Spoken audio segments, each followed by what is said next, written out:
Hello and welcome to Rise Unwind. My name is Dan. You know, each and every week we talk to people from across the country about things you could do right now in your neighborhood. And on this week's show, we got this. Wanting to help. I'm there to help, use my resources, my time, whatever I can to help this man find his son. All of that and more right here on Rise and Unwind. Have you ever wondered what it takes to turn a classic story into something that feels fresh for a new generation? A Woman of Substance tells a story of Emma Harte, a woman who rises from humble beginnings to become one of the most powerful business figures of the 20th century. So joining us today are Jessica Reynolds and Brenda Blethyn, who play Emma at different stages of her remarkable life. Welcome to the show, you two. How are you? Hiya. Good, Thank you.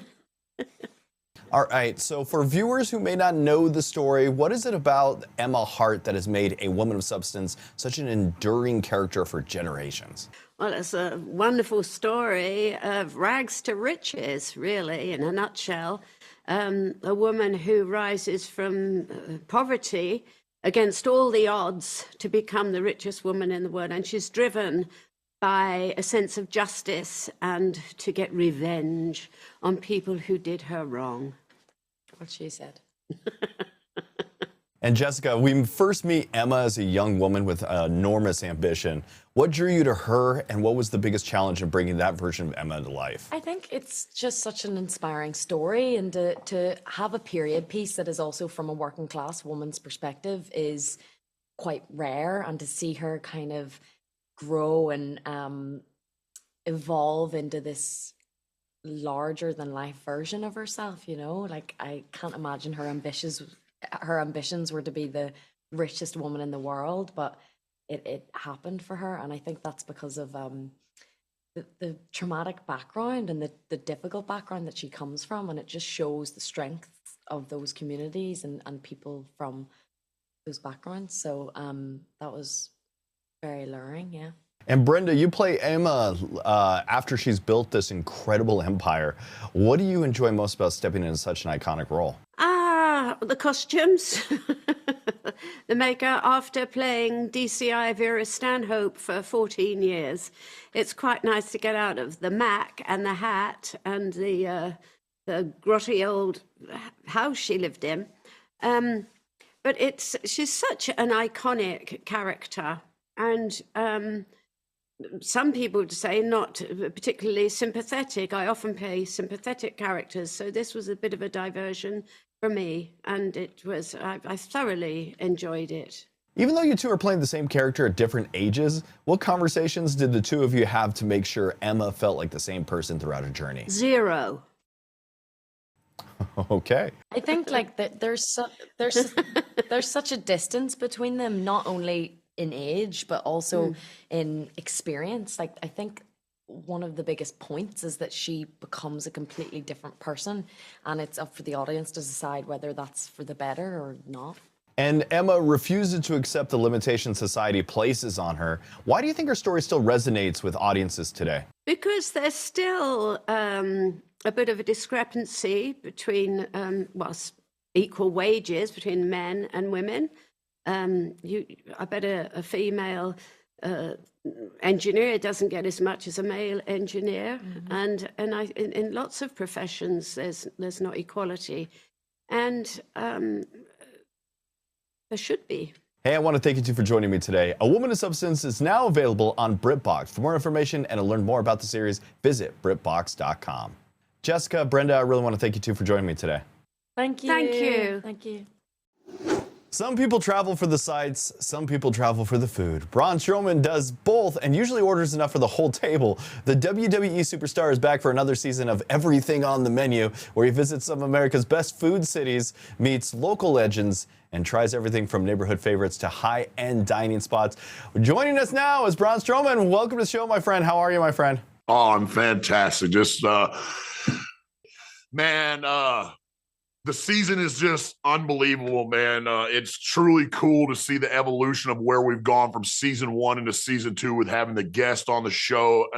My production team in post-production did such an amazing job of filming this and editing it. It really, it makes you feel like you're part of that conversation. You're sitting at that table, you're breaking bread. And at the end of the day, that the idea of this whole show come about with this is my love for going out and taking people out to eat food, getting them to try new experiences in the culinary arts and walk of life, and just have fun. Food is a vessel to bring people together for, to get them together at the table for conversation.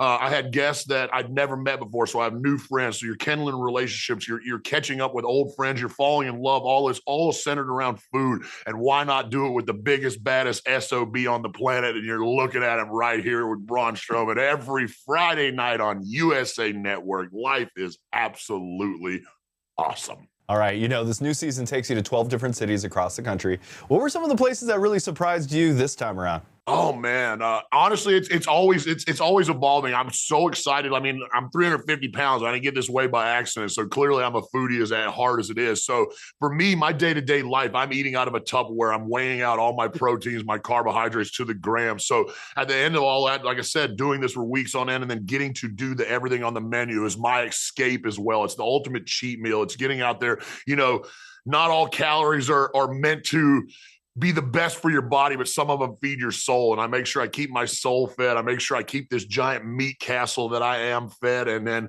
making memories and putting smiles on people's faces. At the end of the day, that's what I love doing. That's what I truly believe I was put on this earth to do, was to entertain and make people happy. And I'm enjoying and loving it along the way.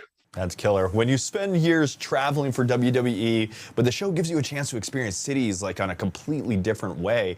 What do you learn about a place when you sit down and just share a meal there? It's really neat because how the format of the show, with doing the 2 restaurants every episode, and that first half of the show being the signature dish for that city, for that region, and shining a light, proverbial light, on some of these older restaurants that have been around. All those restaurants I do are 40, 50, 60, 70 years. And, some of them aren't up to date on their social media games and all this. So being able, and then knowing what we did in season 1 of having some of the highest, if not the highest, demo ratings in that 18 to 44, is now knowing that these generational restaurants are getting seen by the next generation. I've talked to people that went to some of these restaurants and they live in the town of it's been there for 6 years.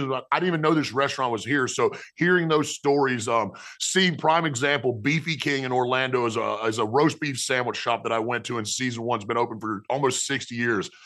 Every time I've gone there since we did that episode there, you can't even get into the parking lot. Before I headed out to start all the crazy media tour and all this other stuff, getting ready season 2 premiere that just happened June 5th. Walked in and there was 4 people standing in line that had saw the rerun of the episode the night before. We're in Orlando on vacation. We're like, we have to go to BB King. I walk in, their eyes lit up. No way you're here. They ordered my custom sandwich on it that they put on the menu. So it's really cool to see this resonating with the fans and continuing that buzz and, helping breathe life into some of these restaurants that have been around for a long time that aren't forgotten, but just somewhat aren't, the forefront of the food scene. And then the other half of the restaurant where I go in and do everything on the menu, that's where, you get this opportunity. These restaurants have this opportunity to show their full Rolodex to all the clientele and customers and foodies alike out there. And while all the great food shows that have been before me and stuff like that, you've got to see a little bit of here and there, 1, 2, 3, maybe 4 dishes. So with being everything on the menu and seeing this whole, here's my cards, here's what this restaurant has to offer. And then sitting down now, season 2, having a guest with me and being able to have the debates back and forth. What do you taste in this? How do you understand? What is your palate telling you? And then with mine as well. And then having the conversation, talking about life and everything else in between. And it just makes for, all honesty, I wish the show was longer. I think 30 minutes isn't enough. The season features a pretty incredible mix of guests, from comedians to musicians to athletes and fellow WWE stars. And hopefully next season you bring in bad TV hosts of local TV shows. I'd be happy to have lunch with you. Everybody likes to eat. Let's go. And don't put yourself down. We don't do that. Lift yourself up. You're a great TV host. All right. Who else brought the most unexpected energy to the table? Oh my goodness. Without telling too much, because you got to tune in live every week to watch, I can't be giving away too much. Honestly, it was special every episode. It's so cool because I had so many different walks of life and hearing people's stories and their backstories and what's got them to where they are, what continues to keep them pushing and evolving, and then what their love is for food. It was so cool to see people, starting to understand, or some of the guests that I had, I didn't know they were such foodies. So it's really cool to sit there and have that conversation, because that's the fun thing about food is everybody, it's a little different to everyone, and it's having that opportunity to have that conversation. And like I said, that food is the whole reason that it brings people together. So why not celebrate and eat everything on the menu? Excellent. After visiting all these restaurants and meeting the people behind them, what do you hope viewers take away from the show just beyond, just getting hungry watching you eat? I think the biggest thing for me is trying to get people to step outside their normal comfort zone in their foods. I've discovered my motto in life is I'll try anything twice to make sure I don't like it, especially in the food space. So there's not much at this point that I haven't consumed in my life. That was the blessing that I had with being a WWE superstar for 12 years, traveling all around the world, getting to try so many different walks of life in the culinary space and falling in love with the different cooking techniques and the fusions and the ingredients and all that. And now with everything on the menu, almost every episode, I'm pretty sure, if not, it was few and far between, but I got the guests to try foods that they'd never tried before. So I'm hoping with my blue collar approach, and I'm not educated in the culinary arts. I've just been blessed to travel around and get to eat a lot. I mean, 350 pounds didn't happen by accident. And I guess the Lord blessed me with this giant tongue with a bunch of extra taste buds or something like that. I don't know. But that just being said, man,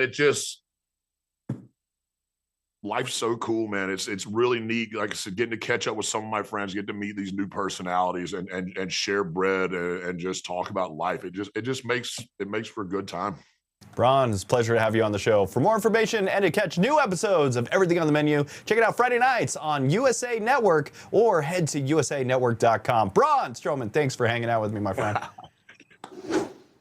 Most of us don't spend much time thinking about the soil beneath our feet, but a new documentary argues it may play a bigger role in our future than we realize. Groundswell follows farmers, scientists, and communities around the world who are using regenerative agriculture to restore soil, improve food systems, and tackle some major environmental challenges.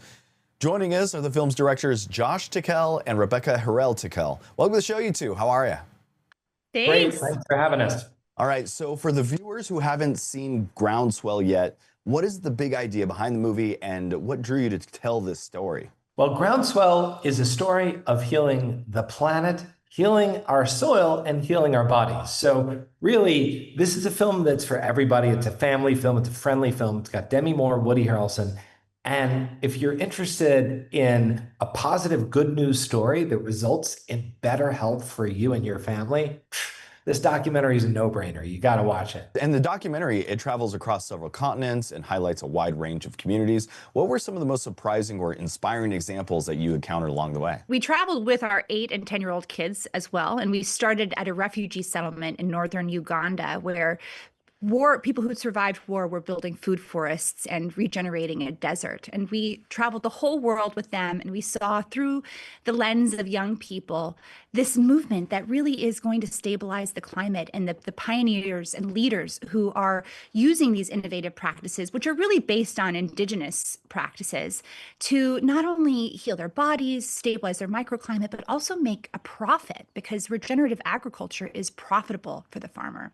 So one of the film's central themes, you said, is regenerative agriculture. What does that mean in practical terms, and why do you believe it's gaining momentum around the world? This is the natural evolution of our farming. We hear a lot about, especially in the investment community, about ag tech and fintech. Well, we've got 1 billion people that don't have access to enough food on the planet. So what if we found a way to grow more food for more people and heal the earth? That's what regenerative agriculture is.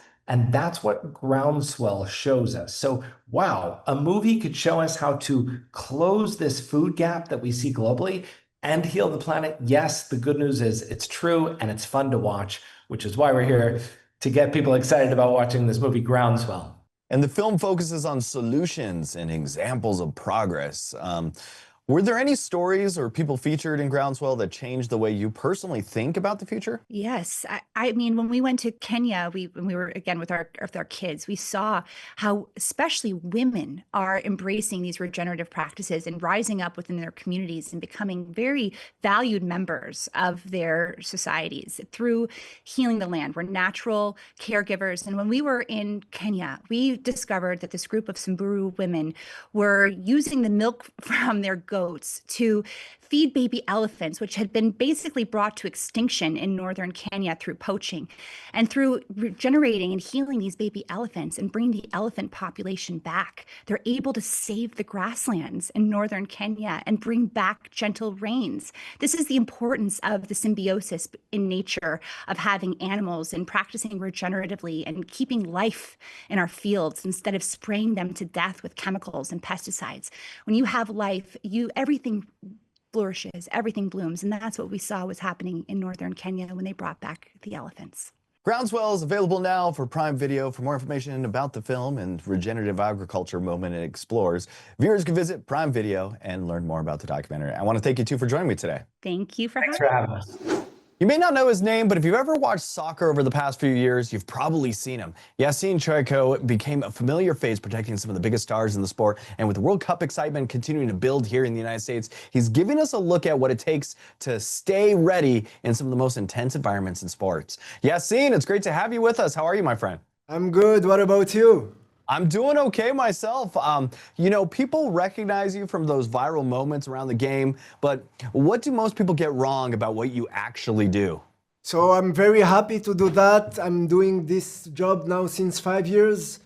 I'm very grateful. It's a blessing for me to be on the best athlete history. I learned every day. I love him so much. I love my job, and it's amazing for me. I'm living the dream. And you've been around some of the most passionate crowds in sports. What do you think makes soccer fan culture different than anything else? You know, soccer, it's a very popular sport. Everybody around the world watching soccer. People from Europe, Africa, India, Asia. Soccer, it brings people together. So it's very exciting. And yeah, I think it's the most popular sport in the world. Absolutely. When you're in a packed stadium or like a high pressure situation, what are you paying attention to that the rest of us probably don't even notice? So before the game, I always go to the stadium like 10-15 minutes before. I always go to check the sensitive area, sensitive spot when they can jump easy. So during the game, I'm always focused on this sensitive spot on the players. I don't watch the game at all. Even if you ask me how is the game going, I cannot tell you because I don't know. I just focused on my job, on the crowd of the players. And you're surrounded by elite athletes every single day. What does your own training and preparation look like to stay on that level? You know, I start to train at 13 years old. I'm training now for more than 30 years. I used to be a Muay Thai fighter in Thailand. So training, it's part of my life. I train every day. I eat healthy. I sleep good. And this helps me a lot to keep my mind in peace and to be in peace with people and with my work. And you see nowadays so many soccer players and fans drinking the yerba mate. For someone that has never even tried it, what's the appeal and why has it become part of even your routine? Yerba mate, it's very important for me. I'm drinking this now since 5 years. And yerba mate is a plant from South America. And it gives you focus, it gives you a boost. It's more than a drink. It's something you can share with your family, with your friends.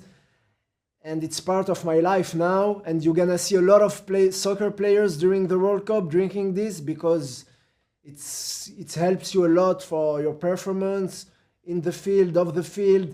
Even if you are not an athlete, if you run a company or something, it's very good for your focus. You should try. I actually love this stuff myself. Well, thank you for sending over one of these little packets for me again.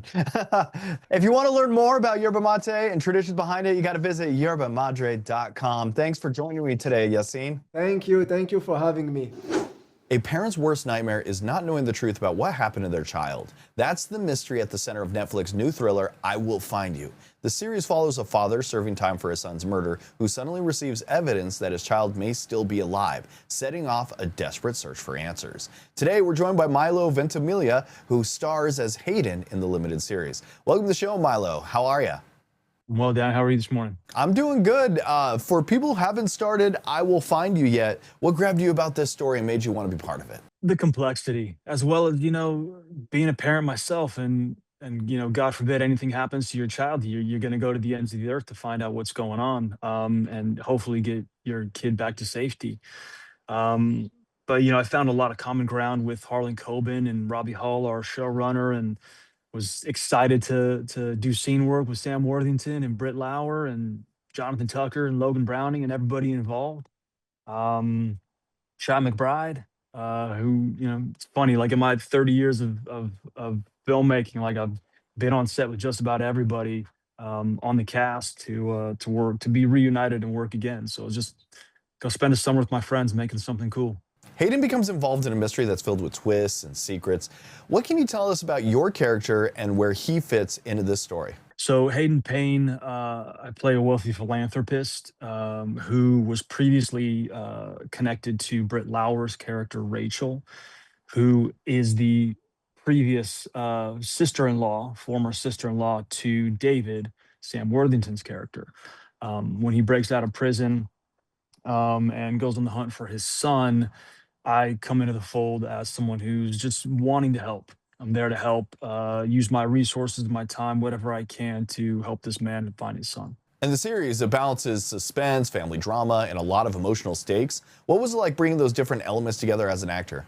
We're constantly doing that, role to role, job to job, show to show. You're always bringing together that complexity. But, this one was delicate because of what we were set to dance around, the real mystery, the people that were involved in this covering up of a boy who was killed. It was just a complex role, but it was, very exciting to be a part of. And viewers, they know you from projects like This Is Us, Heroes, Gilmore Girls. How did this role change you in a different way?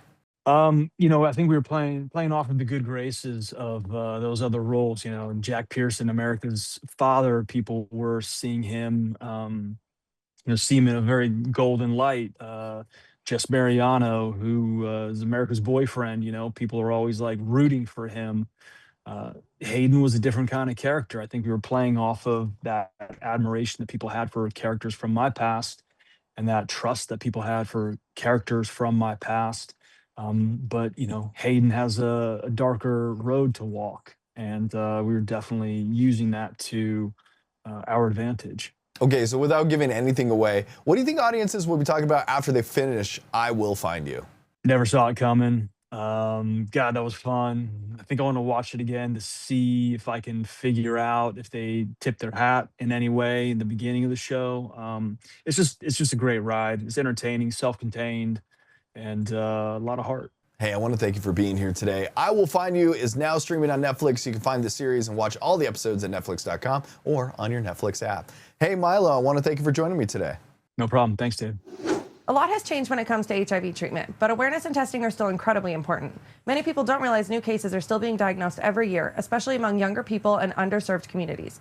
Joining us today are Helen Everett, a CVS specialty pharmacist, and Christopher Hooper, who has been living with HIV for decades, to share their perspectives. Welcome to you both. Welcome. Good morning. Thank you. So, Helen, a lot of people still have misconceptions about HIV and who it affects. Why can that way of thinking be so harmful? Because we know that yearly, we're still having diagnoses that are occurring yearly, and it's and we're seeing increases in people that are younger and underrepresented communities. So it hasn't gone away. It's still there. Still new infections all the time. So we want people to know that it is still. We still have new cases yearly, and we are not where we want to be in preventing transmission. And Helen, why is it more important than ever for people to know their HIV status? It's important because two reasons. to prevent you from giving it to other people, so prevent you transmission. We know that 13% of people living with HIV don't know that they have it, so they can transmit to people unknowingly. And we also want you to get onto treatment early. So taking the medication, and we know that that will prolong your life. You can live a long and healthy life like the rest of us. Most medications today are very tolerable. You have options. Most people are on a single tablet regimen, which is a combo of medication in one tablet, and there's a long-acting injectable medication if you don't want to take a daily tablet. Very few side effects. So not like the old treatments where people were sick. And so get on early and live a healthy life like the rest of us. And Christopher, can you tell us about your diagnosis and what helped you come to terms with it? Sure. Well, I was diagnosed back in 1992. So the climate was completely different than it is today, really. The stigma was at an all-time high. And when I was diagnosed, the only information I was really given is maybe you have 2 years to live. And so, I mean, that pretty much changed the trajectory of everything. And I went and compartmentalized it and didn't talk about it. For 30 years, I kept it a secret. And it wasn't until really when the CDC said U equals U, which is undetectable equals untransmittable, which means if you stay on your medication, you monitor your blood work, you cannot transmit the disease to other people. And that was really groundbreaking and kind of life-changing and life-affirming to kind of combat the stigma that kind of helped me, or, you know, encouraged me to keep it a secret for so long. And so after that, I started talking about it. And Christopher, staying on treatment is important, but there's more to managing HIV than just that. What advice would you give someone who's newly diagnosed? Yeah, you know, the advice I'd give you is that it is different today. I do take that one pill a day, so it's pretty simple. And then I go about my life. And so know that for starters. Second, just get informed about your condition and find a team of people, a healthcare team like, you know, Helen, I've known her for 10 years. She's my pharmacist, but I also know she specializes in HIV. Do that with your primary care physician and build that team with you. And if you don't have anybody to talk to about it, you know, emotionally, that's a good start. They're there for you for that. And then start building that emotional support system too, whether it's friends or family that you can talk about your status with. And also there's organizations out there that you can start with if you don't have those. So that would be my advice, you know, and then just go, like I said, stay on your medication, get your blood work done regularly, and go live your happy life. And Helen, as a specialty pharmacist, what's the most important advice you'd like patients to hear? To not be afraid and to take their medication. So when they start medication, you want to make sure that you stay adherent. You have to take it daily. So I stress that you have to take it daily, and that the side effects are minimal, if any. And it's not like the old treatment. Let me know if you're taking any additional medication supplements, because I want to make sure that there are no drug interactions, and not to be afraid, that people live long, healthy lives now, and to live their life like the rest of us. And Helen, where can people go for more information? You can go to cbshealth.com. Helen, Christopher, thank you so much for joining us this morning. Thank you, Kayla. Thank you, Kayla. And that is it for Rise Unwind. I want to thank you for tuning in and checking out the show. You can find us on social media. We're on Facebook, Instagram, and on YouTube. Just look up at Rise Unwind. And until next week, that was the show we like to call Rise and Unwind.